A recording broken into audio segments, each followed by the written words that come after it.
বিচার বিভাগের অবস্থা মানুষের কাছে এতটা খারাপ হয়েছিল যে লোকে হত্যা, তাদের প্রিয়জন মারা যাওয়ার পরে বলতো আমরা বিচার চাই না।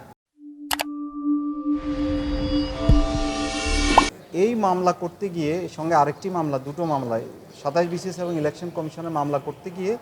আমরা দেশের সর্বোচ্চ আদালতকে দেখিয়েছি যে এ দেশে জুডিশিয়াল অ্যানার্কিটা কীভাবে হয়েছে। তো সেখানে বলতে গিয়ে আমরা বলেছি যে এই যে বাংলাদেশে যা কিছু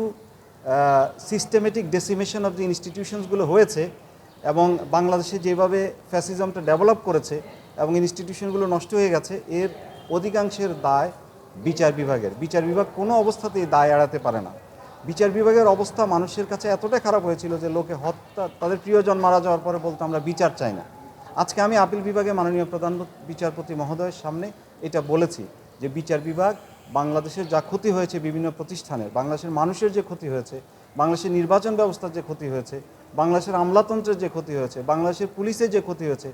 এর অনেকাংশের দায় দায়িত্ব নির্বাহী বিভাগের সঙ্গে বিচার বিভাগেরও। আমি শুধু এইটাই আদালতের নজর আনার চেষ্টা করেছি এবং সেই সঙ্গে আমি বলেছি, আমি কোনো দলের নেত্রী হিসেবে বলিনি, আমি একজন মানুষের কথা বলেছি, বেগম খালেদা জিয়া,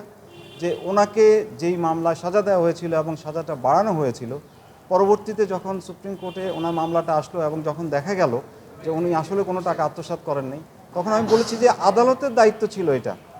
আদালতের দায়িত্ব ছিল একটা প্রতীকী ক্ষতিপূরণ, যে একটা রাষ্ট্র একজন নাগরিককে, উনি বিএনপির চেয়ারপারসন,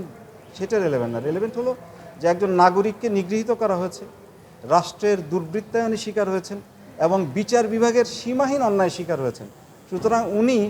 ওনার কেসে যদি একটা প্রতীকী ক্ষতিপূরণ দেওয়া হতো অথবা ভবিষ্যতে দেওয়া হয়, তাহলে বাংলাদেশের